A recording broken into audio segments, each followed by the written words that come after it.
ഹരി ഹരി രാമ ഹരി രാമ രാമ രാമ ഹരി ഹരി ഹരേ കൃഷ്ണ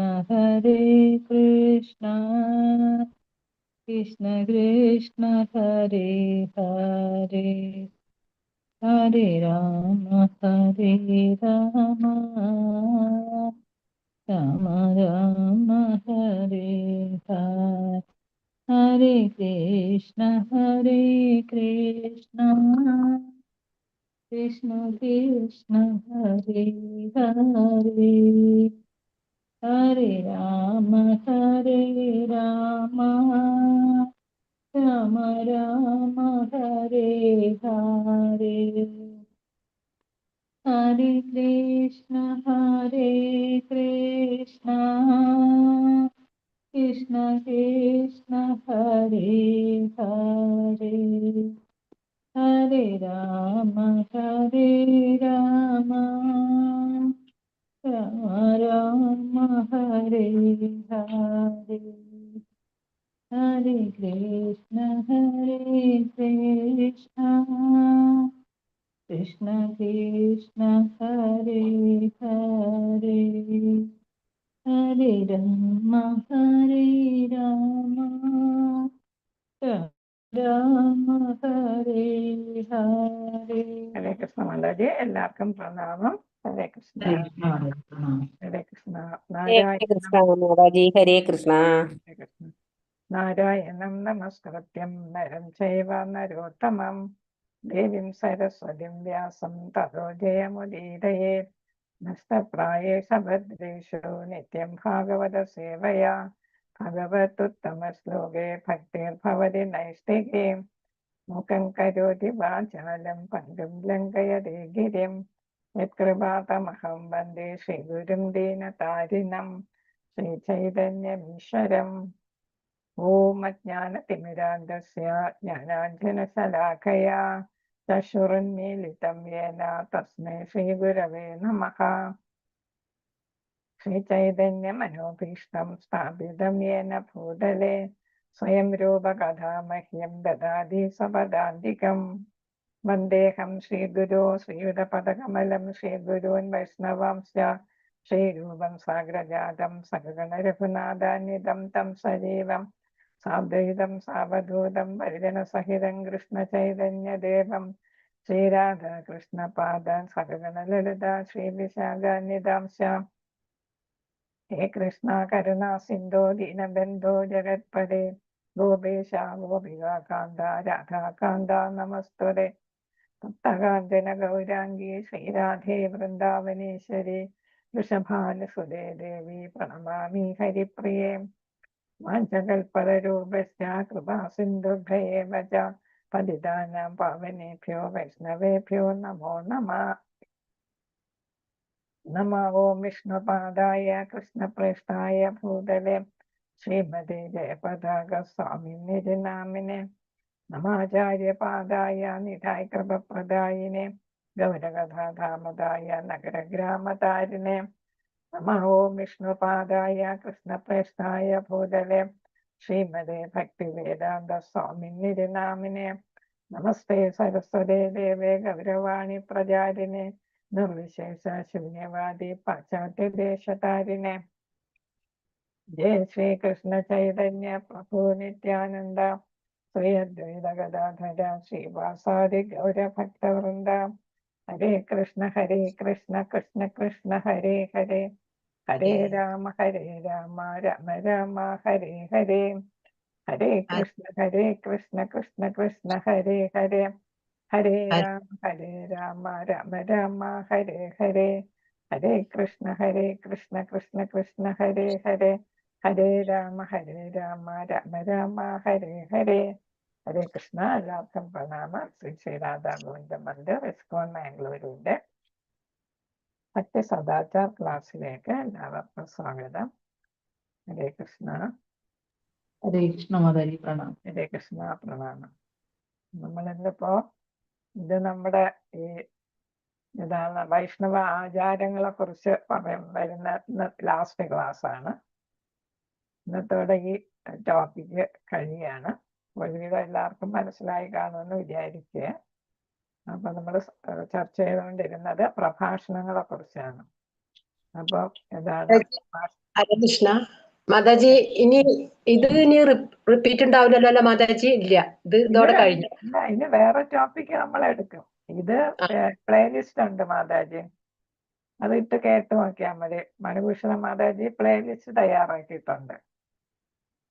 അപ്പൊ അത് ഗ്രൂപ്പിൽ ഇട്ടാ മതി. മണിഭൂഷണ മാതാജി അടുത്ത് ചോദിച്ചിട്ടേ ഗ്രൂപ്പിൽ നേരത്തെ ഉള്ളത് എല്ലാവർക്കും കേൾക്കാം. സൗകര്യം കിട്ടാവുന്ന പോലെ കേട്ടാ മതി. ഹരേ കൃഷ്ണ. ഇനി ടെമ്പിൾ ആചാരത്തെ കുറിച്ച് ക്ലാസ് ഇല്ല. പിന്നെ വേറെ നമ്മളെ ആചാര്യന്മാരെ കുറിച്ചും പിന്നെ സ്തുതികളെ കുറിച്ചും ഒക്കെ നമുക്കിനി ക്ലാസ് ഉണ്ട്. ആ ക്ലാസ് ഉണ്ടാകും. അപ്പൊ പ്രഭാഷണം എങ്ങനെ ശ്രദ്ധയോടെ കേൾക്കണം അല്ലേ? അപ്പൊ എന്താണ് അവിടെ നമ്മൾ പ്രഭാഷണം കേൾക്കാനിരിക്കുമ്പോ പിന്നെ ഉറക്കം തൂങ്ങുകയോ അങ്ങനെയൊന്നും പാടില്ല. അനാവശ്യമായിട്ടുള്ള ചോദ്യങ്ങളൊന്നും പാടില്ല. പിന്നെ പ്രഭാഷകന് ബുദ്ധിമുട്ടുണ്ടാക്കുന്ന തരത്തിലുള്ള ഒരു പ്രവർത്തികളും നമ്മൾ പാടില്ല. കുഞ്ഞുങ്ങൾ വരികയാണെങ്കിൽ അവരെ പേരൻസ്, മാതാപിതാക്കൾ അവരെ നിയന്ത്രിക്കണം. പിന്നെ ചോദ്യങ്ങൾ പ്രസക്തമായതായിരിക്കണം, യോഗ്യമായ എന്ന് വെച്ചാൽ സംസാരിക്കുന്ന പ്രഭാഷണ വിഷയവുമായിട്ട് ബന്ധപ്പെട്ട ചോദ്യങ്ങൾ യുക്തമായിട്ടുള്ള ചോദ്യങ്ങളായിരിക്കണം ചോദിക്കേണ്ടത്. വെറുതെ ചോദ്യത്തിന് വേണ്ടിയുള്ള ഒരു ചോദ്യം പാടില്ല. പിന്നെ എളിമയോടെ, വിനയം ആണ് നമുക്ക് ഏറ്റവും അത്യാവശ്യം അല്ലേ? അപ്പൊ എളിമയോടെ ചോദിക്കണം. ഇതൊക്കെ സദ്ഗുണത്തിൽ വരുന്നതാണ് എളിമ, വിനയം എന്നൊക്കെ പറയുന്നത്. ഇപ്പൊ ഒരു ഭക്തന് ഏറ്റവും അത്യാവശ്യമായിട്ടുള്ള ഒരു ഘടകമാണ് വിനയം. അപ്പൊ അഹങ്കാരിയാകാനായിട്ട് നമ്മൾ പാടില്ല അല്ലെ? ഇപ്പൊ തന്നെ കുമുദിനി മാതാജി പറഞ്ഞതേ ഉള്ളൂ അഹങ്കാരത്തിനെ കുറിച്ചല്ലേ. ബുദ്ധവർക്ക് ഇച്ചിരി അഹങ്കാരം, ഞാൻ ഭക്തനാണെന്നുള്ള ഒരു അഹങ്കാരം ഉണ്ടായി എന്നിപ്പൊ പറഞ്ഞതേ ഉള്ളൂ. അപ്പൊ നമ്മൾ ഒരിക്കലും അഹങ്കാരം, അതുകൊണ്ടാ പറയുന്നത് തൃണത്തെ പോലെ നമ്മൾ അത്ര എളിമയുള്ളതായിരിക്കണം, പുല്ലിനെ പോലെ അല്ലെ? അപ്പൊ ചോദ്യങ്ങൾ ചോദിക്കുമ്പോൾ ഒരാളുടെ ഉദ്ദേശ്യം സ്വന്തം അറിവിനെ കുറിച്ച് മറ്റുള്ളവർക്ക് മതിപ്പുളവാക്കുക എന്നതായിരിക്കരുത്. നമുക്ക് ശരിക്കും അറിഞ്ഞുവിടാത്ത കാര്യങ്ങൾ, സംശയങ്ങളുണ്ടെങ്കിൽ ചോദിക്കുക. അത് അന്നെടുക്കുന്ന വിഷയവുമായിട്ട് ബന്ധപ്പെട്ടതായിരിക്കണം. അപ്പൊ അങ്ങനെയുള്ള ചോദ്യങ്ങളാണ് ചോദിക്കേണ്ടത്. ഏത് വിഷയത്തെക്കുറിച്ച് നമ്മൾ ചോദ്യം ചോദിക്കാൻ പാടില്ല. അങ്ങനെ അത് വേറൊരു സിറ്റുവേഷനിൽ അങ്ങനെ ചോദിക്കാം സംശയങ്ങൾ. പ്രഭാഷണത്തിൽ ഇരിക്കുമ്പോൾ ആ വിഷയവുമായിട്ട് ബന്ധപ്പെട്ട് അത് നമുക്ക് അറിഞ്ഞുകൂടാത്ത കാര്യങ്ങളായിരിക്കണം ചോദിക്കേണ്ടത്. അല്ലാതെ എനിക്കിതൊക്കെ അറിയാം, നിങ്ങൾക്ക് അറിയാമോ എന്നൊരു പരീക്ഷണത്തിന് വേണ്ടിയിട്ടുള്ള ചോദ്യങ്ങൾ ആയിരിക്കരുത് എന്നാണ്. പിന്നെ അടുത്ത് നമ്മൾ വാണിസേവയാണ്. നമ്മൾ പ്രഭുപാദർക്ക് ചെയ്യുന്നത് വാണിസേവയാണ് അല്ലെ? ബഹുസേവയും വാണിസേവയും ഉണ്ട്. പ്രഭുപാദർ ഈ ലോകവാസം ഉപേക്ഷിച്ച് പോയിട്ടുണ്ട് അല്ലെ?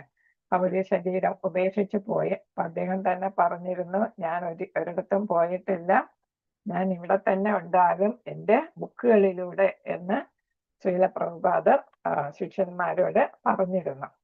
അപ്പൊ പ്രഭുപാദരുടെ പുസ്തകങ്ങളാണ് നമ്മൾ എന്ത് ചെയ്യേണ്ടത്? വായിക്കേണ്ടത്. ദിവസവും വായിച്ച് പ്രഭുപാദരോട് നമുക്കുള്ള കടമ, കർത്തവ്യം നിറവേറ്റേണ്ടത് അങ്ങനെയാണ്. അതേപോലെ തന്നെ കൃഷ്ണാവബോധത്തില് നമുക്ക് ഉയരണമെങ്കിൽ, ഭക്തിയിൽ ഉയരണമെങ്കിൽ നമ്മൾ ഭഗവാനുമായി ബന്ധപ്പെട്ട ബുക്കുകളെല്ലാം സ്ഥിരമായിട്ട് വായിക്കണം. ഇതാണ് ഭാഗവതം ഉറപ്പായിട്ട് വായിക്കണമെന്ന് നമ്മൾ പറഞ്ഞല്ലേ? നിത്യം ഭാഗവത സേവയം. അപ്പൊ എല്ലാ ദിവസവും നമ്മൾ ഭാഗവതം വായിക്കണം. അതേപോലെ തന്നെ ഭഗവത്ഗീത, ഭഗവാൻ നേരിട്ട് പറഞ്ഞതാണ് ഭഗവത്ഗീത. ചിലരെല്ലാം അതിലെ ശ്ലോകങ്ങൾ എല്ലാ ദിവസവും കുറച്ച് ശ്ലോകങ്ങളും എങ്കിലും വായിക്കുന്നവരുണ്ട്.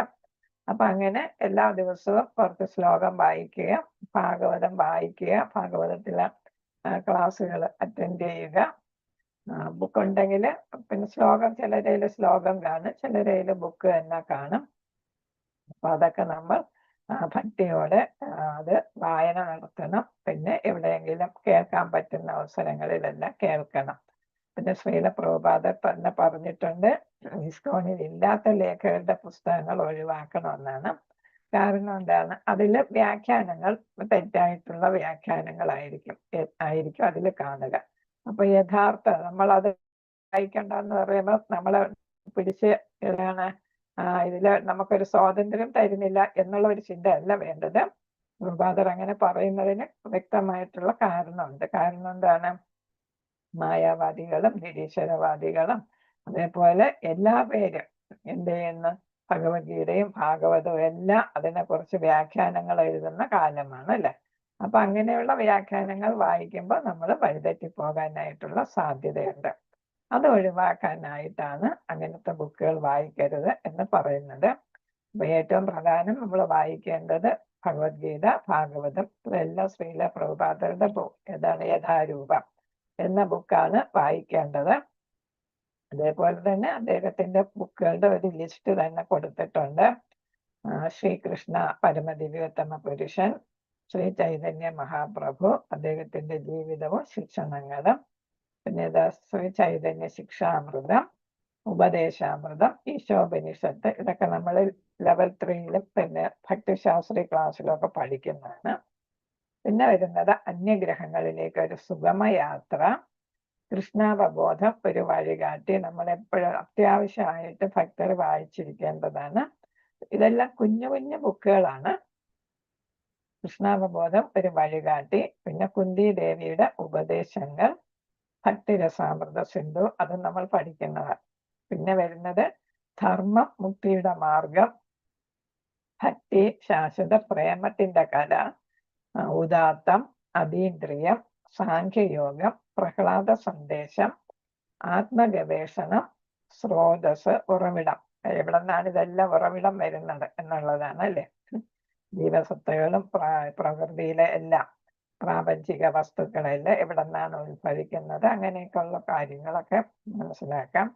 യോഗ സമ്പൂർണത, രാജവിദ്യ, ആരോഹണം, നിരുപമ സമ്മാനം, അതീതം, ഉന്നതം, ഹരേ കൃഷ്ണ, കൃഷ്ണായനം, അഹം ബ്രഹ്മാസ്മി, ജ്ഞാനാഞ്ജനം, മൃത്യുഞ്ജയം, വൈദിക സംസ്കാരം, തത്വരഹസ്യം, ശ്രീ ഭഗവാനുവാച, ഭാഗവത ദീപിക, നാരദ ഭക്തിസൂത്രം, പിന്നെ പ്രഭാതരെ കുറിച്ചുള്ള ബുക്ക് തന്നെ ഉണ്ട്, ലീലാമൃതം എന്ന് പറഞ്ഞിട്ട് 8 വോളിയം ഉണ്ട്. അങ്ങനെ ധാരാളം ബുക്കുകൾ. പിന്നെ ചൈതന്യ ചരിതാമൃതം തന്നെ, കൃഷ്ണദാസ് സ്വാമിയുടെ ചൈതന്യ ചരിതാമൃതം, ഇതെല്ലാം നമ്മൾ വായിക്കേണ്ട ബുക്കുകളാണ്. ഇപ്പൊ നേരത്തെ പറഞ്ഞതെല്ലാം ചെറിയ ചെറിയ ബുക്കുകളാണ്. കാരണം എന്താണ്? ഈ ഭക്തിയിൽ ശരിക്കും എത്തിയിട്ടില്ലാത്തവർക്ക് ഇതൊക്കെ വായിച്ചും കുറച്ച് സമയം കൊണ്ട് തന്നെ ഓരോ ബുക്കും വായിക്കാനായിട്ട് പറ്റും. ഭാഗവതം നമ്മൾ 18 വോളിയോ ഇതെന്ന് വായിച്ച് തീരും എന്ന് വിചാരിച്ച് ചിലർ തുടങ്ങാൻ മടിക്കും. അതേപോലെ തന്നെ ഭഗവത്ഗീത ഇതൊന്നും എനിക്ക് മനസ്സിലാകുന്നില്ല എന്ന് വിചാരിച്ച് വായിക്കാതിരിക്കും. അപ്പൊ അവരെയൊക്കെ എന്താണ് പ്രോത്സാഹിപ്പിക്കുന്നതിന് വേണ്ടിയിട്ടാണ് ശ്രീല പ്രഭുപാദർ ഇങ്ങനെ കുഞ്ഞു കുഞ്ഞു ബുക്കുകളൊക്കെ എഴുതിയിരിക്കുന്നത്. ഈ ശ്രീകൃഷ്ണ എന്ന് പറയുന്ന ഹരേ കൃഷ്ണ എന്ന് പറയുന്നത് തീരെ കുഞ്ഞു ബുക്കാണ്. അപ്പോൾ അങ്ങനത്തെ കുഞ്ഞു ബുക്കുകളാണ് ഇതെല്ലാം. അപ്പൊ ധാരാളം ബുക്കുകൾ ശ്രീല പ്രഭുപാദർ രചിച്ചിട്ടുണ്ട്. അതൊക്കെ നമുക്ക് കൃഷ്ണ ഭക്തിയിലോട്ട് വരാനായിട്ട് എല്ലാവരെയും പ്രോത്സാഹിപ്പിക്കുന്നതിന് വേണ്ടിയിട്ടാണ് ഇവയെല്ലാം പ്രഭുപാദർ രചിച്ചിരിക്കുന്നത്. അപ്പൊ ഇതൊക്കെ വിലയും കുറവാണ്. പല ബുക്കുകളും ചെറിയ ബുക്കുകളായതുകൊണ്ട് തന്നെ അതിന് വിലയും കുറവാണ്. ഇപ്പൊ കിട്ടുന്ന ബുക്കുകളൊക്കെ വാങ്ങിച്ച് വായിക്കാവുന്നതാണ്. കുറച്ച് സമയം കൊണ്ട് നമുക്ക് വായിച്ച് കഴിയും. അപ്പൊ വായന എങ്ങനെയായിരിക്കണമെന്നത് അവിടെ ശ്രീല പ്രഭുപാദർ പറയുന്നുണ്ട്. ഏതാണ്? ഗൗരവമുള്ളതായിരിക്കണം, ശ്രദ്ധയോടെ ആയിരിക്കണം, വ്യവസ്ഥാപിതമായിട്ട് ചെയ്യണം. അപ്പൊ നമ്മൾ ഒരു കാര്യം ഉദ്ദേശിച്ച് ചെയ്യുമ്പോൾ അത് ഏറ്റവും നന്നായിട്ട് ചെയ്യണം. ലക്ഷ്യം എന്താണ്? പ്രാപിക്കുന്നതിന് വേണ്ടിയിട്ടുള്ള വായനയായിരിക്കണം. അതാണ് വ്യവസ്ഥാപിതമായിട്ട് എന്നുദ്ദേശിക്കുന്നത്. അപ്പൊ നമ്മൾ ഭഗവാനെ കുറിച്ച് മനസ്സിലാക്കാനായിട്ട്, നമ്മളെക്കുറിച്ചും ഭഗവാനെ കുറിച്ചും നമ്മളും ഭഗവാനും തമ്മിലുള്ള ബന്ധത്തെക്കുറിച്ചും ഈ പ്രപഞ്ചം എന്താണെന്നും, നമ്മളിപ്പോ ഭൗതികതയിൽ മുഴുകി കിടക്കുന്നതുകൊണ്ട് ഈ പ്രപഞ്ചമാണ് എല്ലാം എന്ന് നമ്മൾ കരുതാം അല്ലെ. നമ്മുടെ ശരീരമാണ് എല്ലാം എന്നൊക്കെ ഉള്ള ചിന്തയായിരിക്കും നമുക്കുണ്ടായിരിക്കുക. അപ്പൊ അതൊക്കെ മാറാനായിട്ട് ആണ് നമ്മൾ ആത്മാവാണ്, ഭഗവാന്റെ അംശമാണ് എന്നൊക്കെ നമുക്ക് ഉറപ്പിക്കാൻ വേണ്ടിയിട്ട് പിന്നെ നമ്മൾ എങ്ങനെ ജീവിക്കണം, എങ്ങനെ പെരുമാറണം, എങ്ങനെ ഭക്തി ചെയ്യണം, അങ്ങനെയുള്ള മരണാനന്തര ജീവിതം എങ്ങനെയായിരിക്കും, അല്ലെ? മരിക്കുന്ന സമയത്ത് നമുക്ക് എങ്ങനെ ഭഗവാനെ ഓർക്കാം? അപ്പൊ അങ്ങനെ ഒരുപാട് കാര്യങ്ങൾ ഉദാഹരണ സഹിതം പ്രഭുപാദര് രചിച്ചിട്ടുണ്ട്. അപ്പൊ അതൊക്കെ നമ്മൾ ഓരോ ബുക്കുകൾ ഇങ്ങനെ വായിച്ച് പ്രധാനപ്പെട്ട പോയിന്റ്സ് ഒക്കെ എഴുതി വെച്ചിരുന്നാല് എഴുതി നമ്മൾ മുന്നോട്ട് പോവുകയാണെങ്കിൽ നമുക്ക് പിന്നെ ഒന്ന് മറിച്ച് നോക്കുമ്പോൾ നമുക്ക് പെട്ടെന്ന് പിടികിട്ടും, ഇത് ഇന്ന കാര്യമാണ് എന്ന് നമുക്ക് പിടികിട്ടാം. അപ്പൊ ഇത് ഗൗരവത്തില് എന്ന് വെച്ചാൽ ഏതാണ് വളരെ താല്പര്യത്തോടെ ഇത് പ്രധാനമായിട്ടും വായിക്കേണ്ട കാര്യമാണ്, നമ്മൾ അറിയേണ്ടതാണ് എന്ന് പറയുന്നതാണ് ഗൗരവമുള്ളത്. ഇതിനെ വായിക്കുന്നത് നമ്മൾ മനസ്സിലാക്കി വായിക്കണം, അതാണ് ശ്രദ്ധയോടെ എന്ന് പറയുന്നത്. പിന്നെ ശ്രദ്ധയ്ക്ക് വിശ്വാസം എന്നുള്ള അർത്ഥവും വരുന്നുണ്ട്, അല്ലേ? രണ്ടാണെങ്കിലും അവിടെ യോജിക്കും. അപ്പൊ അർത്ഥം മനസ്സിലാക്കി നമുക്കിത് വേണം എന്നുള്ള തരത്തിലാണ് ഇത് നമ്മൾ വായിക്കേണ്ടത്. അല്ലാതെ ഒരു നോവൽ വായിക്കുന്നത് പോലെ വായിച്ചു തീർക്കുകയല്ല വേണ്ടത്, ആകസ്മികമായിട്ടല്ല. എന്നുവെച്ചാൽ വെറുതെ വായിച്ചു പോകാനായിട്ടുള്ളത് ഒരു ടൈം പാസ് നമ്മൾ പറയില്ലേ, സമയം പോക്കാൻ വേണ്ടിയിട്ട്. അങ്ങനെ ഒരു വായന ആയിരിക്കരുത് ഈ ബുക്കുകളൊക്കെ വായിക്കുന്നത്. ഭഗവത്ഗീതയും ഭാഗവതവും പിന്നെ ചെറിയ ഈ പറഞ്ഞ ബുക്കുകളൊക്കെ വായിക്കുന്നത് വളരെ ശ്രദ്ധയോടെയും ഭക്തിയോടെയും താല്പര്യത്തോടെയും ഒക്കെ ആയിരിക്കണം. ഇവിടെ പറയുന്നുണ്ട്, വായിക്കുമ്പോൾ കുറിപ്പുകൾ എടുക്കുന്നതും പ്രധാനപ്പെട്ട ശ്ലോകങ്ങൾ മനഃപ്പാഠമാക്കുന്നതും നല്ലതാണ്. ഇവിടെ നമ്മളെ പഠന രീതിയാണ് പൊതുവെ ഉദ്ദേശിച്ച് ഞാൻ നേരത്തെ പറഞ്ഞത്. നമ്മൾ കുറച്ച് നോട്ടുകളൊക്കെ എഴുതുന്നത് നല്ലതായിരിക്കും. കുറിപ്പുകളെന്ന് വെച്ചാൽ ഷോർട്ട് ഫോമിൽ നമ്മൾ എഴുതുക, വളരെ കുറച്ച് വെറും പോയിന്റ്സ് ഇങ്ങനെ എഴുതുന്നതിനാണ് കുറിപ്പുകൾ എന്ന് പറയുന്നത്, വളരെ ഡീറ്റെയിൽ അല്ലാതെ. പിന്നെ എന്താണ്, ശ്ലോകങ്ങൾ ബൈ ഹാർട്ട് ചെയ്യാൻ. ചിലർക്ക് ശ്ലോകങ്ങളൊക്കെ മനഃപ്പാഠമാക്കാൻ വളരെ ടാലന്റ് ആയിരിക്കും, അല്ല നല്ല കഴിവ് കാണും. അങ്ങനെയുള്ളവര് ശ്ലോകങ്ങളൊക്കെ ബൈ ഹാർട്ട് ചെയ്താലും നമുക്ക് അപ്പോഴപ്പോഴായത് നമ്മൾ ചൊല്ലിക്കൊണ്ട് നടക്കുന്നതൊക്കെ നമുക്ക് മനഃപ്രയാസം വരുമ്പോൾ അതൊക്കെ ചൊല്ലുന്നത് നമുക്കൊരു സാന്ത്വനം കിട്ടുന്ന കാര്യമാണ്, ശ്ലോകങ്ങളൊക്കെ ചൊല്ലുന്നത്. ഇപ്പൊ കുറച്ച് ശ്ലോകം നമ്മൾ കാണാതെ പഠിച്ചു വെച്ചിരുന്നാൽ നമ്മളിപ്പം കീർത്തനങ്ങളൊക്കെ ചൊല്ലുമല്ലോ, അതേപോലെ ഇതിലെ ഭഗവത്ഗീതയിലേക്ക് ശ്ലോകങ്ങൾ ബൈ ഹാർട്ട് ചെയ്ത് വെച്ചാൽ നല്ലതായിരിക്കും എന്നാണ്. അപ്പൊ നമുക്ക് എവിടെയെങ്കിലും അഥവാ പ്രഭാഷണം ആർക്കെങ്കിലും എന്തെങ്കിലും പറഞ്ഞു കൊടുക്കണമെങ്കിൽ തന്നെ നമുക്ക് എന്ത് ചെയ്യാം, അത്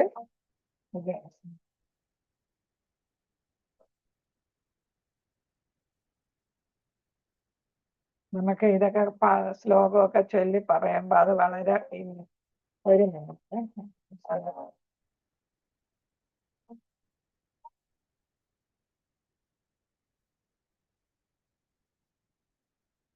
ഞാൻ ക്ലാസ്സിലിരിക്കുകയാണ്.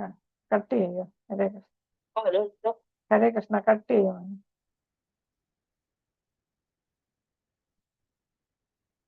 അപ്പൊ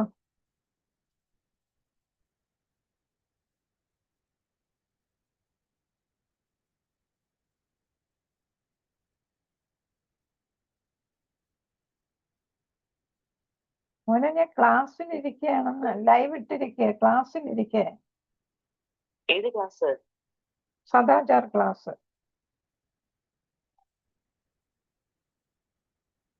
ഹരേ കൃഷ്ണ.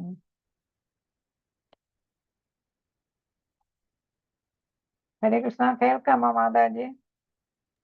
കേൾക്കുന്നുണ്ട്. മാതാജി കേൾക്കണുണ്ട്. അപ്പൊ എന്താണ്, നമ്മുടെ ദാർശനിക ധാരണ മെച്ചപ്പെടുത്തുന്നത്, വായനയുടെ ഗുണം എന്താണെന്നാണ് ഇവിടെ പറയുന്നത്. ദാർശനിക ധാരണ മെച്ചപ്പെടുത്തുന്നതിന് വായന ആവശ്യമാണ്. എന്നുവെച്ചാൽ നമ്മൾ താത്വികമായിട്ട് ഭഗവാനെ അറിയുന്നതിന് നമ്മളത് ഭഗവത്ഗീതയിലും ഭാഗവതത്തിലും ഒരുപാട് തത്വങ്ങളൊക്കെ നമ്മൾ പഠിക്കുന്നുണ്ട്, അല്ലേ? അപ്പൊ താത്വികമായിട്ട് നമുക്ക് ഒരു മനസ്സിലാക്കുന്നതിന് ഒരു ധാരണ എന്ന് പറഞ്ഞാൽ അണ്ടർസ്റ്റാൻഡിങ്, വ്യക്തമായിട്ട് മനസ്സിലാക്കുന്നതിന്. അപ്പൊ തത്വങ്ങൾ മനസ്സിലാക്കുന്നതിനും നമുക്ക് ആ വായന ആവശ്യമാണ്. അപ്പൊ നമ്മളിപ്പോ പറയുന്ന ഏതാണ്, ഒരു ശരീരത്തിൽ നിന്ന് വേറൊരു ശരീരത്തിലേക്ക് പോകും, ദേഹാന്തര പ്രാപ്തി. ഒരു ദേഹാന്തര പ്രാപ്തി എന്ന വാക്ക് കേട്ടാൽ അതെന്താണെന്ന് നമുക്ക് മനസ്സിലാകണം, അല്ലേ? അതൊരു തത്വമാണ്. പിന്നെ നമ്മൾ അഹം ബ്രഹ്മാസ്മി എന്ന് പറയുന്നത് ഒരു തത്വമാണ്, അല്ലേ? അപ്പൊ അങ്ങനെ അതെന്താണ് ഏതാണ് എന്നൊക്കെ മനസ്സിലാക്കുന്നത്. അദ്വൈതം ഓരോ വാക്കുകളാണെങ്കിലും അതൊക്കെ ഓരോ തത്വങ്ങളാണ്. അപ്പൊ അതൊക്കെ മനസ്സിലാക്കാൻ ഭേദാഭേദ തത്വം എന്ന് പറഞ്ഞാൽ അതെന്താണ്? അതൊക്കെ എന്തായിട്ടാ വരുന്നത്? അല്ലെ ഇത് ദാർശനികമായിട്ടുള്ള തത്വങ്ങളായിട്ടാണ് വരുന്നത്. അപ്പൊ ഫിലോസഫി എന്നാണ് ഇംഗ്ലീഷിൽ പറയുന്നത് അല്ലെ. അപ്പൊ അവയൊക്കെ മനസ്സിലാക്കാനായിട്ട് നമുക്ക് വായന വേണം. ഇപ്പൊ നമ്മളിതൊക്കെ വായിച്ചിരുന്ന അതിന് ഉദാഹരണങ്ങളും കുറെ എക്സ്പ്ലനേഷനും ഒക്കെ ഓരോന്നിലും കാണും. അപ്പൊ ഒന്ന് കേട്ട ദേഹാന്തര പ്രാപ്തി എന്ന് കേൾക്കുമ്പോൾ തന്നെ പ്രഭാതർ അതിനെക്കുറിച്ച് എന്തെഴുതിയിരിക്കുന്നു, അല്ലെങ്കിൽ മറ്റ് ശാസ്ത്ര ഗ്രന്ഥങ്ങൾ പത്മപുരാണം എന്തെഴുതിയിരിക്കുന്നു, അല്ലെങ്കിൽ ഉപനിഷത്തിൽ എന്ത് പറഞ്ഞിരിക്കുന്നു എന്നൊക്കെ നമുക്ക് പെട്ടെന്ന് മനസ്സിലാക്കാനായിട്ട് സാധിക്കും. അല്ലാതെ നമ്മൾ വെറും ദേഹാന്തര പ്രാപ്തി എന്ന ഒരു വാക്ക്, ഇത് നമുക്ക് പരിചയമുള്ള വാക്കായതുകൊണ്ട് നമുക്ക് മനസ്സിലാകും. ഭേദാഭേദ തത്വം അങ്ങനെയൊക്കെ പറയുമ്പോൾ അഹം ബ്രഹ്മാസ്മി. അപ്പൊ അതിൻ്റെയൊക്കെ വ്യക്തമായിട്ടുള്ള വിശദീകരണം ഈ ബുക്കുകളിൽ പ്രഭാതർ കൊടുത്തിട്ടുണ്ട്. ഓരോ തത്വങ്ങളാണ് ഓരോന്നിൽ കൊടുത്തിരിക്കുന്നത്. അപ്പൊ അതിനെക്കുറിച്ച് വ്യക്തമായിട്ട് നമുക്ക് മനസ്സിലാക്കാനായിട്ട് സാധിക്കും. അതിനാണ് വായന. അപ്പൊ നമ്മൾ ഈ ബുക്ക് ഭഗവത്ഗീതയും ഭാഗവതത്തിലൊക്കെ ഈ കാര്യങ്ങൾ അവിടെ ആയിട്ട് വരും. അപ്പൊ അത് വരുമ്പോൾ നമുക്ക് ഇങ്ങനെ വായിച്ചിട്ടുണ്ടെങ്കിൽ നമുക്ക് നന്നായിട്ട് മനസ്സിലാക്കാനായിട്ട് സാധിക്കും. അത് നമ്മുടെ ബോധ്യം, വിശ്വാസം, ദൃഢനിശ്ചയം എന്നിവ ശക്തിപ്പെടുത്തുകയും ഒരു പ്രാസംഗികന് വളരെ പ്രധാനപ്പെട്ടതുമാണ്. അപ്പൊ ഇങ്ങനെ വായന, പ്രഭാഷണം കേൾക്കുന്നതും പ്രഭാഷണവും എഴുത്ത് രൂപത്തിൽ വരുമല്ലോ. അപ്പൊ ശ്രീല പ്രഭുപാദരുടെ പ്രഭാഷണങ്ങൾ ഓഡിയോ ആയിട്ടും വരും, അത് ബുക്ക് രൂപത്തിലും ഒക്കെ വന്നിട്ടുണ്ട്. അപ്പൊ അതൊക്കെ വായിക്കുമ്പോഴാണ് നമുക്ക് ഗുരുവിൽ വിശ്വാസം വരും, ഭഗവാനിൽ വിശ്വാസം വരും. നമ്മൾ കേട്ട കാര്യങ്ങൾ നമുക്ക് ബോധ്യപ്പെടാൻ, എന്ന് വെച്ചാൽ അത് ശരിയാണെന്ന് നമുക്ക് ഉറപ്പിക്കാനായിട്ട് സാധിക്കും. ഭക്തിയിൽ നമുക്ക് വീണ്ടും വീണ്ടും ഉയരണം എന്ന് ദൃഢനിശ്ചയം എടുക്കാനായിട്ട്, അല്ലെ, ഉറച്ച തീരുമാനം എടുക്കാനായിട്ട് നമുക്ക് സാധിക്കും. അങ്ങനെ എല്ലാത്തിനും നമ്മളെ ഇത് സഹായിക്കും. അപ്പൊ ഒരു ധാരണ ഉണ്ടാകുന്നതിന് പുറമെ നമുക്ക് ഭക്തിയിൽ ഉയരാനും, അതേപോലെ തന്നെ നമ്മൾ അറിഞ്ഞ കാര്യം ശരിയാണെന്ന് നമുക്ക് ബോധ്യപ്പെടാനും, ഭഗവാനിലും ഗുരുവിലും ശാസ്ത്ര ഗ്രന്ഥങ്ങളിലും ഒക്കെ വിശ്വാസം വരാനും ഇത് സഹായിക്കും എന്നാണ്. അപ്പൊ ഇതൊക്കെ ശക്തിപ്പെടുത്തുകയും ഒരു പ്രാസംഗികന് വളരെ പ്രധാനപ്പെട്ടതുമാണ്. നമ്മൾ പ്രഭാഷണം കേൾക്കുമ്പോൾ നമുക്ക് അറിയാം. ഇന്നിപ്പോ ഒരു പ്രഭാഷണം ഞാൻ കേട്ടായിരുന്നു നേരത്തെ, മുഴുവനായില്ല, അപ്പൊ നമുക്ക് സമയമായതുകൊണ്ട് മുഴുവനായിട്ട് കേട്ടില്ല. അതില് പറയുന്നത് ഒരു പ്രഭാഷണം നടത്തിയിരിക്കുന്ന എന്തുകൊണ്ടാണ് ഭഗവാൻ നമുക്ക് ഇതാണ് ബ്ലെസ്സിങ് നൽകാനായിട്ട് താമസിക്കുന്നത്, അനുഗ്രഹം തരാനായിട്ട് താമസിക്കുന്നത് എന്തുകൊണ്ടാണ്, ഡിലേ ചെയ്യുന്നത്. നമുക്ക് ഭക്തിയിൽ നമ്മൾ വരുമ്പോൾ നമ്മൾക്ക് ഭഗവാന്റെ അനുഗ്രഹം വേണ്ടേ, കാരുണ്യം. അപ്പൊ കാരുണ്യം തരാനായിട്ട് എന്തുകൊണ്ട് വൈകുന്നു? പിന്നെ ചിലർക്ക് പൂജന തുടങ്ങിയവർക്കെല്ലാം പെട്ടെന്ന് തന്നെ കൊടുത്തു, കാരുണ്യം കൊടുത്തു, അവർക്ക് വളരെ ഉയർന്ന മുക്തി കൊടുത്തു, അല്ലെ, അവർക്ക് അവരുടെ സഹോദരന്മാരായിട്ടുള്ളവർക്ക് ഒക്കെ, അല്ലെ, എന്താണ് സഹോദരന്മാരായിരുന്നു ഭഗവാൻ, അല്ലെ. അപ്പൊ അവർക്കൊക്കെ ബകാസുരന്, അപ്പൊ അവർക്കെല്ലാം പെട്ടെന്ന് തന്നെ മുക്തി കൊടുത്തു. നമുക്ക് എന്താണ് ഇത്രയും നമ്മൾ ചെയ്തിട്ട് എന്താണ് നമുക്ക് കിട്ടാത്തത്? ഞാൻ ഇന്നതൊക്കെ ചെയ്യുന്നില്ലേ, എന്നിട്ട് എനിക്ക് എന്തുകൊണ്ട് മുക്തി വൈകുന്നു എന്നൊക്കെ ഉള്ള, അല്ലെങ്കിൽ എനിക്ക് എന്തുകൊണ്ട് ബുദ്ധിമുട്ടുകൾ വരുന്നു, പ്രയാസങ്ങൾ തരുന്നു, പ്രശ്നങ്ങൾ ഉണ്ടാകുന്നു എന്നൊക്കെ നമുക്ക് ഒരുപാട് സംശയങ്ങളൊക്കെ വരും. ആ സംശയങ്ങളൊക്കെ തീർക്കുന്നത് ഇങ്ങനെ ബുക്കുകൾ വായിക്കുമ്പോഴാണ്, അല്ലെ, എന്നാണ് അതിൽ പറഞ്ഞിരിക്കുന്നത്. അപ്പൊ എന്താണ് നമുക്ക് ഡിലേ വരുന്ന കാരണം? എന്താണ്? നമ്മൾ തന്നെ സ്വയം നോക്കണം, നമ്മൾ ശരിയായിട്ടുള്ള രീതിയിൽ ഭക്തി ചെയ്യുന്നുണ്ടോ എന്നുള്ളത് നോക്കണം. അപ്പൊ അങ്ങനെ നമ്മൾ ആലോചിക്കുമ്പോൾ നമ്മൾ അത് ഭാഗവത മാഹാത്മ്യത്തിൽ നമ്മൾ കേൾക്കുന്നുണ്ടായിരുന്നു. ആരാണ് പിന്നെ അതില് ഒരു പ്രേതമായിട്ട് വന്നത് ആരാണ്? ദുന്ദുകാരി, അല്ലേ? ദുന്ദുകാരി. അതേസമയം അദ്ദേഹത്തിന്റെ ബ്രദറ് ഗോകർണൻ വലിയ പണ്ഡിതനാണ്, അല്ലെ, അദ്ദേഹമാണ് സപ്താഹമൊക്കെ നടത്തിയത്. ദുന്ദുകാരിക്ക് ഒരു സപ്താഹത്തിലൂടെ തന്നെ മോചനം കിട്ടി, അല്ലെ, പ്രേതം ആരായിട്ട് മാറി, സാരൂപ്യ മുക്തിയൊക്കെ കിട്ടി. പിന്നെ പാർഷദന്മാര് വിമാനത്തിൽ വന്ന് കൂട്ടിക്കൊണ്ടുപോയി. അപ്പൊ ഗോകർണനും ചോദിക്കുന്നുണ്ട് സംശയം, എന്താ ഞങ്ങൾ സപ്താഹം കേട്ടതാണല്ലോ, സപ്താഹത്തില് ഗോകർണനാണ് മെയിനായിട്ട് നടത്തിയതും വായിച്ചതും ഒക്കെ അല്ലേ, കീർത്തനം ചെയ്തത്. എന്നിട്ട് എന്താ ഞങ്ങൾക്ക് മുക്തി തരാത്തത് എന്ന് ചോദിക്കുന്നുണ്ട്. അപ്പൊ പാർഷദന്മാര് പറഞ്ഞെന്താണ്, ഈ ദുന്ദുകാരി കേട്ട അതേ രീതിക്ക് നിങ്ങൾ കേട്ടില്ല. എന്ന് വെച്ചാല് അദ്ദേഹം ജലപാനമൊന്നും ഇല്ലാതെ ഇതേന്നും പറഞ്ഞിട്ട് അല്ലെ വളരെ ശ്രദ്ധയോടെ, ശ്രദ്ധ ഒട്ടും തന്നെ മാറാതെ 7 ദിവസം തുടർച്ചയായിട്ട് ഇരുന്ന് കേൾക്കുകയായിരുന്നു. അതേസമയം മറ്റുള്ളവർ അത്ര ശ്രദ്ധയില്ല, എല്ലാവരും ആഹാരം കഴിക്കുന്നു, അങ്ങനെ ഭൗതികമായിട്ടുള്ള കാര്യങ്ങളിലൊക്കെ ഇടപെടുന്നുണ്ടായിരിക്കണം. അപ്പൊ നമുക്കറിയാലോ ഒരു സപ്താഹത്തിന് പോകുമ്പോ. അപ്പൊ അങ്ങനെയായിരുന്നു മറ്റുള്ളവർ ചെയ്തത്. അതേസമയം ദുന്ദുകാരി എന്ന് പറയുന്ന പ്രേതം എന്ത് ചെയ്തു, അത്രയ്ക്ക് ശ്രദ്ധിച്ചാണ് ഇത് കേട്ടത്. അപ്പൊ മുക്തിക്ക് അർഹനായി, മറ്റുള്ളവർക്ക് അർഹനായില്ല. അപ്പൊ ഒന്നും കൂടെ നടത്തൂ, ഇതേപോലെ ശ്രദ്ധയോടെ വിശ്വാസത്തോടെ ദൃഢനിശ്ചയത്തോടെ ചെയ്യൂ, അപ്പോൾ നിങ്ങൾക്ക് മോചനം കിട്ടും. അങ്ങനെ അവരൊരിക്കൽ കൂടെ നടത്തി, അവർക്കെല്ലാം മോചനം കിട്ടി എന്നാണ് മാഹാത്മ്യത്തില്, ഭാഗവത മാഹാത്മ്യത്തില് പറയുന്നത്.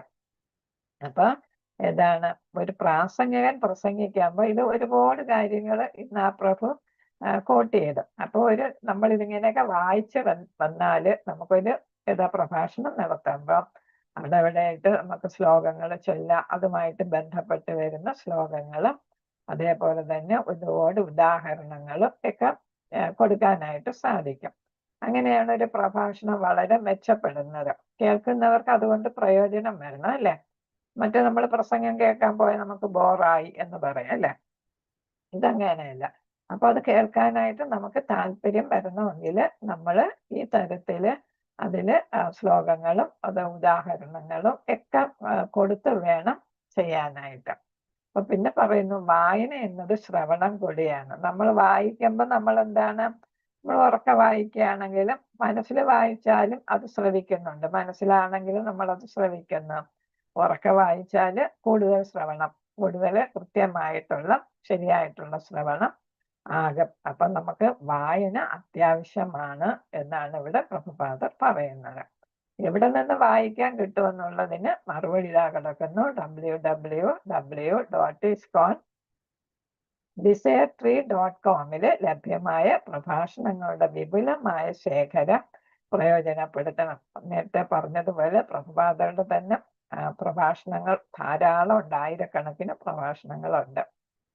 അതൊക്കെ അതൊക്കെ എഴുതപ്പെട്ടിട്ടുമുണ്ട് അല്ലെ, ബുക്കുകളായിട്ടും ഒക്കെ പബ്ലിഷ് ചെയ്തിട്ടുണ്ട്. അവയും ആകാം, പിന്നെ നമുക്ക് കേൾക്കുകയും ആകാം, ശ്രവിക്കുകയും ആകാം, പ്രഭാഷണം ഓഡിയോ ആയിട്ട് കേൾക്കുകയും ആകാം. അപ്പൊ ഈ സൈറ്റിൽ പോയാൽ നമുക്ക് ഇഷ്ടം പോലെ പ്രഭാഷണങ്ങളെല്ലാം കേൾക്കാം. പിന്നെ അവിടെ അത് എഴുതി കാണിക്കുമല്ലോ, അപ്പൊ അത് നമുക്ക് വായിക്കുകയും ചെയ്യാം. കേൾക്കുകയും എഴുതി കാണിക്കുമ്പോൾ അത് നമുക്ക് വായിക്കുകയും ചെയ്യാം. അപ്പൊ വായനയും നടക്കും, പിന്നെ ശ്രവണവും അങ്ങനെ സ്മരണവും എല്ലാം ഒരുമിച്ച് നടത്താനായിട്ട് നമുക്ക് ഈ വായന കൊണ്ട് സാധിക്കും എന്നാണ് പ്രഭുപാദർ പറയുന്നത്. ഭക്തർ ഒന്നിന് പുറകെ ഒന്നായി പ്രഭാഷണങ്ങൾ, അപ്പൊ ഇനി ഏത് വേണം എന്നാണ് ഇവിടെ പറയുന്നത്. പ്രഭാഷണം കേട്ടോണ്ടിരുന്നാ മതിയോ, വായിച്ചോണ്ടിരുന്നാ മതിയോ, അല്ലെങ്കിൽ എന്ത് ചെയ്യണം എന്നുള്ളതാണ് ഇവിടെ പറയുന്നത്. ഭക്തർ ഒന്നിനു പുറകെ ഒന്നായ പ്രഭാഷണങ്ങൾ കേൾക്കുന്നതിന് പകരം വായിച്ചതോ കേട്ടതോ ആയ കാര്യങ്ങളെ കുറിച്ച് ധ്യാനിക്കാനും അത് അവരുടെ ദൈനംദിന ജീവിതത്തിൽ പ്രയോഗിക്കാനും ശ്രമിക്കണം. അപ്പൊ നമ്മൾ വെറുതെ കേട്ടാ പോരാ, കേട്ട് മറുചെവി കൂടെ കളഞ്ഞാ പോരാ, പിന്നെ എന്ത് വേണം, അത് നമ്മുടെ പ്രായോഗിക ജീവിതത്തിൽ ഉപയോഗിക്കണം എന്നാണ്, നിത്യജീവിതത്തിൽ ഉപയോഗിക്കണം എന്നാണ് ഇവിടെ പറയുന്നത്. ധ്യാനിക്കുക എന്ന് വെച്ചാൽ അതിനെക്കുറിച്ച് നമ്മൾ സ്മരിക്കുക അല്ലെ, ആ കാര്യങ്ങളെ കുറിച്ച് നമ്മൾ സ്മരിക്കണം, അതിനെക്കുറിച്ച് ചിന്തിക്കണം എന്നുള്ളതാണ് ധ്യാനിക്കുക എന്നതുകൊണ്ട് ഉദ്ദേശിച്ചിരിക്കുന്നത്. അപ്പൊ നമ്മുടെ ജീവിതത്തിന്റെ ഭാഗമാക്കണം എന്നാണ് ഇവിടെ പറയുന്നത്. അപ്പൊ ഇന്ന് ഞാൻ കേട്ട പ്രഭാഷണത്തില് നമ്മൾ എങ്ങനെ ജപം നടത്തണം എന്നൊക്കെ പറയുന്നുണ്ട്. അപ്പൊ ആ കാര്യങ്ങളൊക്കെ നമുക്ക് നമ്മുടെ ജീവിതത്തിൽ നടപ്പിലാക്കിയാൽ വളരെ നന്നായിരിക്കും. എത്രയും പെട്ടെന്ന് നമുക്ക് ഭഗവാന്റെ കാരുണ്യം കിട്ടാം എന്നാണ്. ഇവിടെ ഏകാദശി നേരത്തെ നമ്മൾ പറഞ്ഞതാണ്, എന്നാൽ പോലും പ്രധാനപ്പെട്ട കാര്യങ്ങൾ ഒന്നും കൂടെ പറയുകയാണ്. ഏകാദശി പോലുള്ള ചില പ്രത്യേക ദിവസങ്ങളിലും പ്രധാനപ്പെട്ട ഉത്സവങ്ങളിലും ആചാര്യന്മാരുടെ പ്രത്യക്ഷ അപ്രത്യക്ഷ ദിവസങ്ങളിലും ഉപവസിക്കുക എന്നതാണ് ഭക്തരുടെ ഒരു പ്രധാനപ്പെട്ട തപസ്. അപ്പൊ അവിടെ തപസ് എന്താണെന്നാണ് പറയുന്നത്. അപ്പൊ നമ്മൾ ഏതാണ് അതൊരു ത്യാഗമാണ് അല്ലെ. ഭഗവത്ഗീതയിൽ തപസ് ത്യാഗത്തിനെ കുറിച്ച് അർജുനൻ ചോദിക്കുന്നുണ്ട് ഭഗവാനോട്. ഇതിന്റെ തമ്മിലുള്ള വ്യത്യാസം എന്താണെന്ന് ചോദിക്കുന്നുണ്ട്. ഞാൻ കർമ്മം ചെയ്യണോ തപസ് ചെയ്യണോ ത്യാഗം ചെയ്യണോ എന്ന് അർജുനൻ സംശയം ചോദിക്കുന്നുണ്ട്. അപ്പൊ ഭഗവാൻ പറയുന്നുണ്ട് ത്യാഗവും തപസ്സും ഏകദേശം ഒന്ന് തന്നെയാണ്. കർമ്മം ചെയ്യാതിരിക്കുന്നതിനേക്കാൾ എന്താണ് തപസ് ചെയ്യുന്നതിനേക്കാൾ നല്ലത് എന്താണ് കർമ്മം ചെയ്ത് ത്യാഗം അല്ലെ ചെയ്യുന്നതാണ്. ഇപ്പൊ നമ്മൾ കർമ്മം ചെയ്യുമ്പോൾ നമുക്ക് ഇഷ്ടപ്പെട്ട പലതും നമ്മൾ വേണ്ടെന്ന് വെച്ചിട്ട് ഫലം ഇല്ലാത്ത ഇച്ഛിക്കാത്ത കർമ്മങ്ങളായിരിക്കും നമ്മൾ ചെയ്യുന്നത്. അപ്പം ഫലം ഇച്ഛ കൂടാതെ ഫലേച്ഛ കൂടാതെയുള്ള നമ്മൾ കർമ്മം ചെയ്യുകയാണെങ്കിൽ അത് തപസ്സിന് തുല്യമാകും എന്നാണ് പറയുന്നത്. അപ്പൊ നമ്മൾ പ്രസാദം ഉണ്ടാക്കുന്നു, നമുക്ക് ഇഷ്ടപ്പെട്ട പല സാധനങ്ങളും ഉള്ളി വെളുത്തുള്ളി ഇതൊക്കെ നമ്മൾ ഉപേക്ഷിക്കുന്നു അല്ലെ. അത് ഒരു തരത്തിലുള്ള ഒരു ത്യാഗമാണ്, തപസ്സാണ്. അപ്പൊ ഇപ്പൊ നമ്മൾ അതൊക്കെ ഉപേക്ഷിച്ചിട്ടാണ് നമ്മൾ പ്രസാദം ഉണ്ടാക്കുന്നത്, അത് ഒരു തപസ്സാണ്. അപ്പൊ ചെറിയ ചെറിയ കാര്യങ്ങളാണെങ്കിലും നമുക്ക് ഇഷ്ടപ്പെട്ട കാര്യങ്ങൾ ഭഗവാന് വേണ്ടിയിട്ട് ഭഗവാനെ തൃപ്തിപ്പെടുത്തുന്നതിന് വേണ്ടിയിട്ട് നമ്മൾ ഉപേക്ഷിക്കുകയാണെങ്കിൽ അതിനെ നമുക്ക് തപസ്സെന്ന് പറയാം. അതേപോലെ തന്നെ പല പല തപസ്സിനെ കുറിച്ച് നമ്മൾ പഠിച്ചിട്ടുണ്ട്. ഭക്ഷണത്തിലെ തപസ്സുണ്ട്, അതേപോലെ തന്നെ വാക്കുകൾ അല്ലെ. നമ്മൾ എപ്പോഴും സംസാരിക്കുന്ന കൂട്ടർക്ക് വാക്കിനെ നിയന്ത്രിക്കുന്നത്, നാവിനെ നിയന്ത്രിക്കുന്നത് ഒരു തപസ് തന്നെയാണ്. ചിലർക്ക് സംസാരിക്കാതിരിക്കാൻ പറ്റത്തില്ല അല്ലെ. അപ്പൊ പ്രജൽപ, നമുക്ക് ആവശ്യമില്ലാത്ത കാര്യങ്ങളെ കുറിച്ച് നമ്മൾ തവളയെ പോലെ മാക്രോ മാക്രോ എന്നൊക്കെ പറഞ്ഞ് സംസാരിക്കുന്നത്, അത് ഒഴിവാക്കുന്നത്, അത് തപസ് തന്നെയാണ്. നമ്മൾ പിന്നെ ഏതാണ് നമുക്ക് യോജിച്ചവരല്ല എന്ന് കാണുന്ന അസത്സംഗം അല്ലെ, അസത്തായിട്ടുള്ള സംഘത്തിനോട് കൂടെ ചേരാതിരിക്കുന്നത് ഒരു തപസ് തന്നെയാണ്. അങ്ങനെ പല പല തപസ്സുകൾ നമ്മൾ ഭഗവത്ഗീതയില് പഠിച്ചിട്ടുണ്ട്. അപ്പൊ എന്താണ് അപ്പൊ ഇത് ഒരു തപസ്സാണ്, ഉപവസിക്കുക. നമ്മൾ ഇഷ്ടപ്പെട്ട ഭക്ഷണങ്ങൾ കഴിക്കണ്ട എന്ന് വിചാരിക്കുന്നത് ആ ദിവസം, അത് ആരുടെയൊക്കെ ദിവസം, ആചാര്യന്മാരുടെ ജന്മദിവസവും അതേപോലെ അവരുടെ തിരോധാന ദിവസവും അല്ലെ, അവര് ഭൗതിക ശരീരം വിട്ടുപോയ ദിവസവും അവർ ഈ ഭൗതിക ലോകത്തില് ജന്മമെടുത്ത ദിവസവും പിന്നെ ഉത്സവങ്ങള് ഏതൊക്കെയാണ്, പല പല ഉത്സവങ്ങൾ വരും അല്ലെ. ജന്മാഷ്ടമി തുടങ്ങിയ പല പല ഉത്സവങ്ങൾ, ഇഷ്ടം പോലെ ഉത്സവങ്ങൾ ഭഗവാനുമായിട്ട് ബന്ധപ്പെട്ട് തന്നെ ഉണ്ടാകുന്നുണ്ട്. അവയൊക്കെ നമുക്ക് എന്ത് ചെയ്യാം. പിന്നെ ആചാര്യന്മാരുടെ അല്ലെ ദിവസങ്ങൾ, പിന്നെ അതവിടെ അപ്രത്യക്ഷ ദിവസങ്ങൾ നമ്മൾ ഒരുപാടെണ്ണം ചെയ്യുന്നുണ്ട്. ഉച്ചവരെ ചിലത് വൈകിട്ട് വരെ, സന്ധ്യ കഴിയുന്നവരെ, അങ്ങനെ പല പല ഉപവാസങ്ങൾ എടുക്കുന്നു. ഏകാദശിക്ക് നമ്മൾ ഒരു ദിവസം മുഴുവൻ എടുക്കുന്നുണ്ട്. അപ്പൊ ഇതെല്ലാം തപസ്സാണ് എന്നാണ് ഇവിടെ. ഏകാദശി എന്നത് ചന്ദ്രന്റെ വളർച്ചയുടെയും ക്ഷയത്തിന്റെയും 11ാം ദിവസമാണ്. അല്ലെ ദശത്തിന്റെ അടുത്ത ദിവസം, ദശം എന്ന് പറയുമ്പോൾ 10ാം ദിവസത്തിന്റെ അടുത്ത ദിവസം ആണ് ഏകാദശി എന്ന് പറയുന്നത്, ഏകാദശി. അപ്പൊ അത് നമ്മൾ എന്താണ് പൂർണ്ണചന്ദ്രൻ കഴിഞ്ഞിട്ട് വരുന്ന 11ാമത്തെ ദിവസവും അതേപോലെ തന്നെ അമാവാസി കഴിഞ്ഞ് വരുന്ന 11ാമത്തെ ദിവസം അങ്ങനെയാണ് നമ്മൾ എടുക്കുന്നത്. അങ്ങനെ വരുമ്പോ ഒരു മാസം നമുക്ക് 2 ഏകാദശി വരുന്നു. ഇതെല്ലാം വൈഷ്ണവർ പതിവായി ആചരിക്കുന്ന ഒരു തപശ്ചര്യ ദിനമാണ്. അപ്പൊ നമ്മളെല്ലാവരും അത് എടുക്കണം. അപ്പൊ ഇവിടെ എടുത്ത് പറയാൻ കാരണം എന്താണ്, ആ ദിവസത്തിന്റെ പ്രത്യേകത കൊണ്ടാണ് അത് പിന്നെയും എടുത്തു പറഞ്ഞിരിക്കുന്നത്. ഉപവസിച്ചാ പോരാ, പിന്നെ എന്താണ് കൃഷ്ണനോടുള്ള വിശ്വാസവും സ്നേഹവും വർദ്ധിപ്പിക്കുക എന്നതാണ് അടിസ്ഥാന തത്വം. അപ്പൊ ഇത് ചിലത് ശരീരം നല്ലതാണ്, ഒരു ദിവസം എല്ലാ ദിവസവും ഒരുപാട് കഴിക്കുന്നു, ഒരു ദിവസം ഇച്ചിരി പട്ടിണി ഇരുന്ന് ശരീരത്തിന് നല്ലതാണ് എന്ന് വിചാരിച്ച് ചിലര് ചെയ്യും. പിന്നെ എന്താണ് പിന്നെ ചിലര് ഉപവസിക്കും, അല്ലാതെ ഒരു ഉപവാസം എടുക്കാം. പക്ഷെ അന്ന് എന്താണ് നാമജപം കൂട്ടുന്നതിനോ അല്ലെങ്കിൽ യഥാർത്ഥത്തിലുള്ള നാമജപം എന്ന് പറയുമ്പോൾ അപരാധമില്ലാത്ത നാമം ജപിക്കുന്നതിനോ ഭഗവാനെ കുറിച്ചുള്ള കീർത്തനങ്ങൾ ചൊല്ലുന്നതിനോ കേൾക്കുന്നതിനോ അതേപോലെ പ്രധാനപ്പെട്ട ഗ്രന്ഥങ്ങൾ വായിക്കുന്നതിനോ ഭഗവാനുമായിട്ട് ബന്ധപ്പെട്ട അല്ലെ. പിന്നെ സേവ നടത്താം, ക്ഷേത്രത്തിലൊക്കെ പോയി സേവ നടത്താം. ഭഗവാന് പ്രിയപ്പെട്ട ഭക്ഷണം ഉണ്ടാക്കി നമുക്ക് അർച്ചന നടത്താം. അങ്ങനെ ഒരുപാട് കാര്യങ്ങൾ നമുക്ക് ചെയ്യാം. അപ്പൊ അതെല്ലാം ഭഗവാനോടുള്ള വിശ്വാസവും സ്നേഹവും വർദ്ധിപ്പിക്കുന്ന ഘടകങ്ങളാണ്. അതാണ് നമ്മുടെ ലക്ഷ്യം എന്നാണ് പറയുന്നത്. അല്ലാതെ വെറുതെ പട്ടിണി ഇരിക്കുകയല്ല എന്നതാണ്.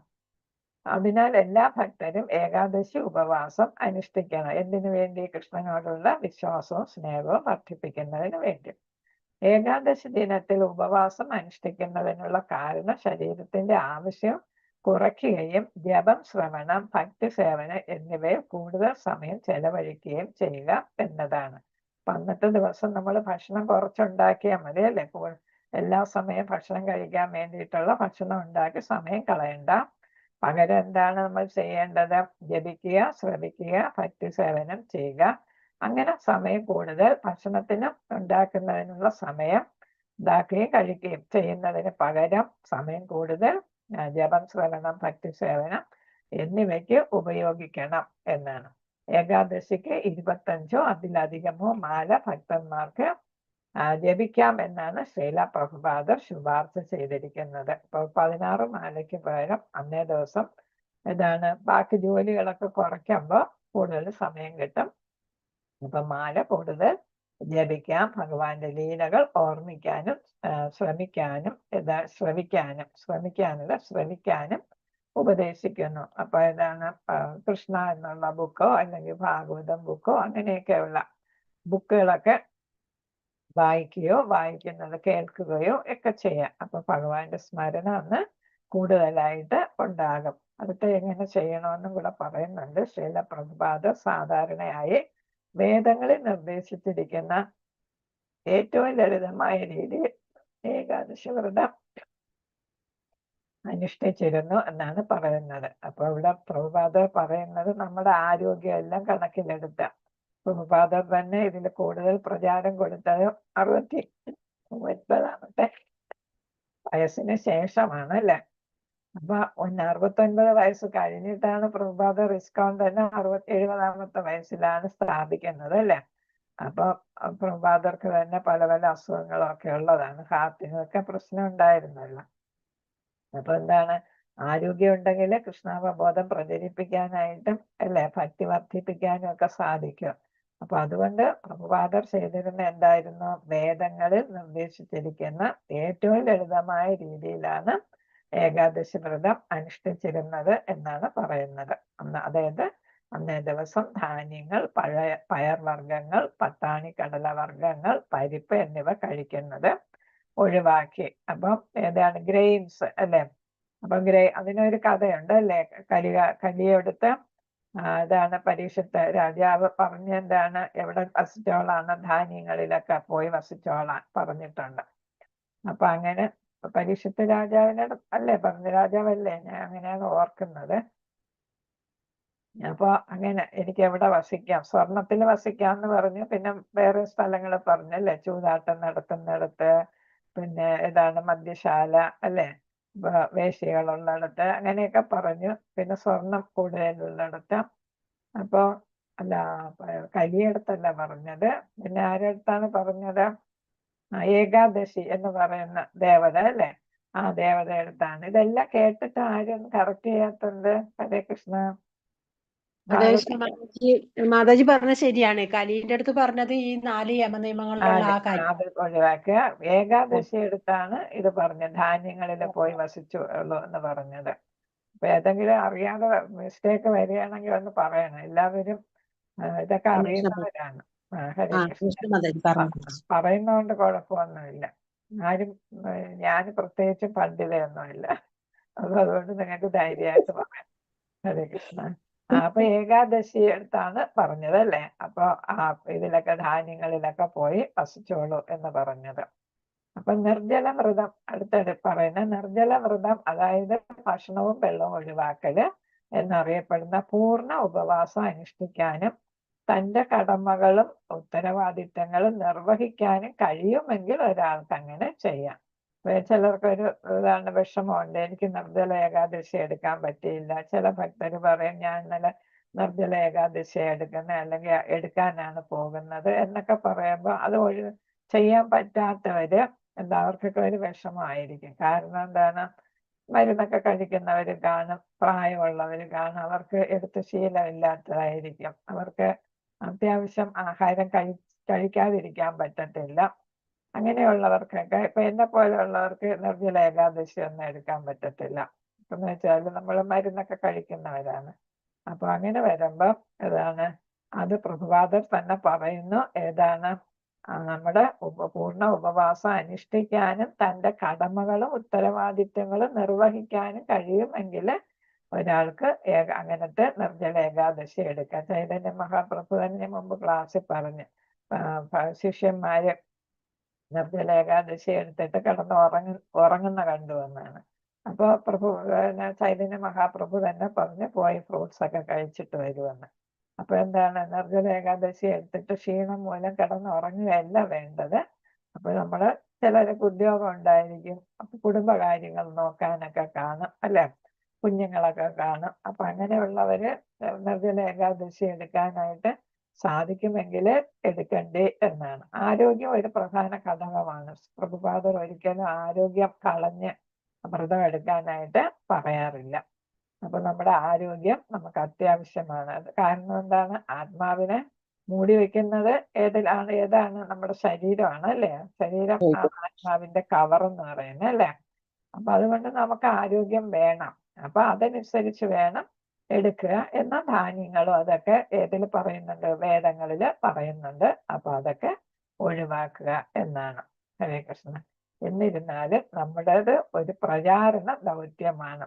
അപ്പൊ എന്താണ്, ഉപവാസം ഒക്കെ കൂടെ അതിന്റെ ആവശ്യമാണ് അല്ലെ. സേവനത്തിന് ഏതും വേണം, ഉപവാസവും വേണം.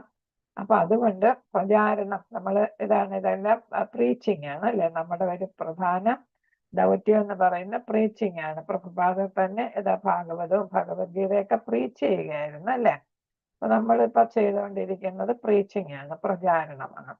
അത് നമ്മുടെ ഒരു ദൗത്യമാണ്, പ്രധാനപ്പെട്ട ഒരു കടമയാണ്. പൂർണ്ണ ഉപവാസം നമ്മുടെ സേവനത്തിനോ പ്രചാരണത്തിനോ തടസ്സമാകുകയാണെങ്കിൽ അത് പിന്തുടരരുത്. അപ്പൊ നമുക്ക് പറ്റുന്നില്ല, നമ്മുടെ സേവനത്തിന് നമുക്ക് ജലം കുടിക്കാതെ അല്ലെ, ജലപാനം ഇല്ലാതെ നമുക്ക് പ്രചാരണത്തിന് പോകുമ്പോൾ പ്രഭാഷണം നടത്തണം. പിന്നെ ബുക്ക് വിൽപ്പന ഒക്കെ വേനൽക്കാലത്തും ഒക്കെ നമ്മൾ ചെയ്യുന്നതാണ്, ബുക്ക് വിൽപ്പന അങ്ങനെയൊക്കെ ഉള്ള കാര്യങ്ങള്. അപ്പൊ അങ്ങനെയൊക്കെ പോകുമ്പോൾ പൂർണ്ണ ഉപവാസം തടസ്സമാകും. കാരണം എന്താ, ചിലപ്പോൾ തലചുറ്റി വീഴും അല്ലെ. വീട്ടിലിരിക്കുന്നവർക്ക് അതൊക്കെ ചെയ്യാൻ പറ്റും. പുറത്ത് പോകുമ്പോൾ അവർക്ക് അതിനുള്ള ആരോഗ്യമുണ്ട്, അതിനുള്ള പരിചയമുണ്ട് എങ്കിൽ അവര് ചെയ്യുക. അല്ലെങ്കിൽ പൂർണ്ണ ഉപവാസം എടുക്കരുത് എന്നാണ് പറയുന്നത്. തുടർന്ന് ഒരാൾക്ക് തന്റെ സേവനം നിലനിർത്താൻ ആവശ്യമായ ഏറ്റവും കുറഞ്ഞ ഭക്ഷണപാനീയങ്ങൾ കഴിക്കാം.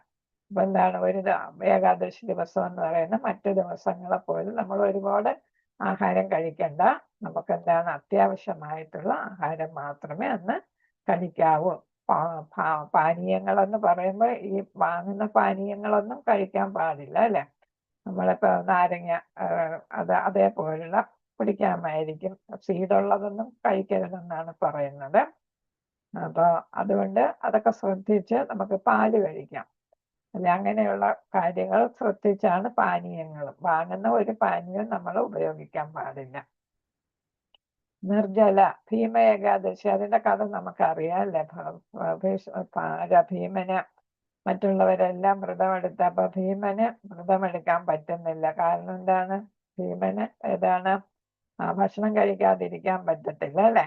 അപ്പൊ അങ്ങനെ ഭീമൻ സംശയം പറയുന്നു, എനിക്ക് എങ്ങനെ ഏകാദശി എടുക്കാൻ പറ്റുന്നില്ല എന്ന് പറഞ്ഞപ്പോഴാണ് ഉപദേശം കൊടുത്തത്. എല്ലാ മാസവും എടുക്കേണ്ട, ഒരു മാസത്തിൽ ഒരു ഏകാദശി എടുത്താൽ, ഒരു വർഷത്തിൽ ഒരു ഏകാദശി എടുത്താൽ മതി, 12 ഏകാദശി എടുക്കുന്നതിന് തുല്യമാകും എന്ന് നമ്മളിതൊക്കെ ഭാഗവതം ക്ലാസ്സിൽ കേട്ടിട്ടുള്ളതാണ്. അപ്പൊ 12 ഏകാദശിയും എടുക്കണ്ട, മറ്റ് സഹോദരന്മാരൊക്കെ എടുത്തോളട്ടെ, ഭീമൻ ഒരു ഏകാദശി എടുത്താൽ മതി. അങ്ങനെ ആ ഒരു ദിവസത്തെ ഏകാദശിയാണ് ഏത് പേരിൽ വിളിക്കുന്നത്, ഭീമ ഏകാദശി. ഞാനിതിന്റെ ലിസ്റ്റൊക്കെ തന്നിട്ടുണ്ടായിരുന്നു, അതൊക്കെ ഒന്ന് മറിച്ച് നോക്കണം. മുമ്പ് ക്ലാസ്സിൽ അതെല്ലാം പറഞ്ഞതാണ്. എല്ലാ 12 ഏകാദശി, 24 ഏകാദശിയും പിന്നെ ഒരു എക്സ്ട്രാ വരുന്ന ഏകാദശി, അതിനെ കുറിച്ച് ഞാൻ ക്ലാസ്സിലൊരു ലിസ്റ്റ് തന്നിട്ടുണ്ടായിരുന്നു. അപ്പൊ അതെല്ലാവരും ഒന്ന് എഴുതിയെടുത്തായിരുന്നു.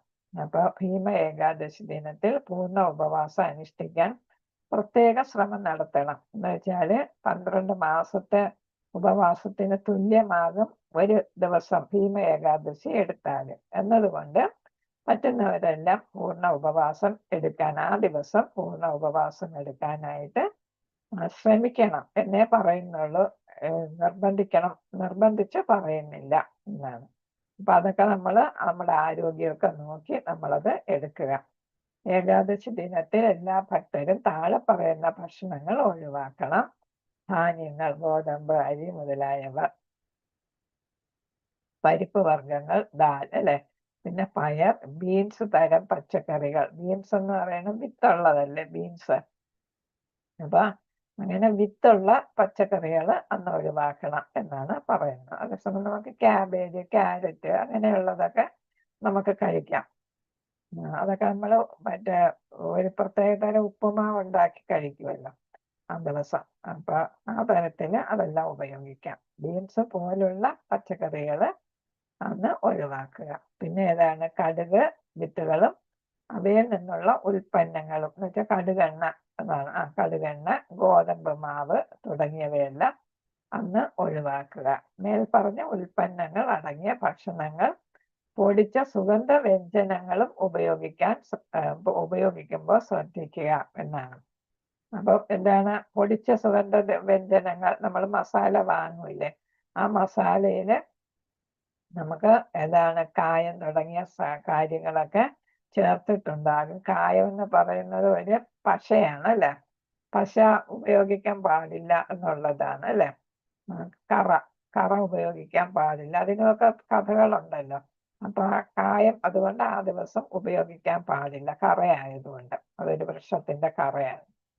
അപ്പൊ അതുകൊണ്ട് ഈ സുഗന്ധ വ്യഞ്ജനങ്ങൾ നമ്മൾ പൊടിച്ചത് വാങ്ങിക്കുകയാണെങ്കിൽ അത് സൂക്ഷിക്കണം എന്നാണ്. അതന്ന് ഉപയോഗിക്കരുതെന്ന്.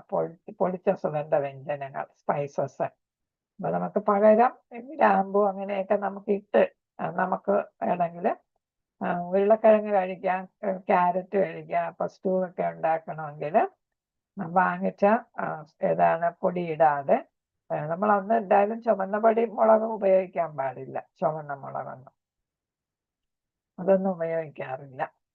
അപ്പൊ അങ്ങനെ എള്ള് അവ സമർപ്പിക്കുകയും കഴിക്കുകയും ചെയ്യാവുന്ന രസത്തില ഏകാദശി ഒഴികെയുള്ള ബാക്കി എല്ലാ ഏകാദശിയിലും ഒഴിവാക്കണം എന്നാണ്. അപ്പൊ എള്ളും ഒരു ഏകാദശിക്ക് മാത്രമേ ഉപയോഗിക്കാൻ പാടുള്ളൂ. ഈയിടെ കഴിഞ്ഞ ഏകാദശിക്ക് എള്ള് ഉപയോഗിക്കായിരുന്നു അല്ലെ.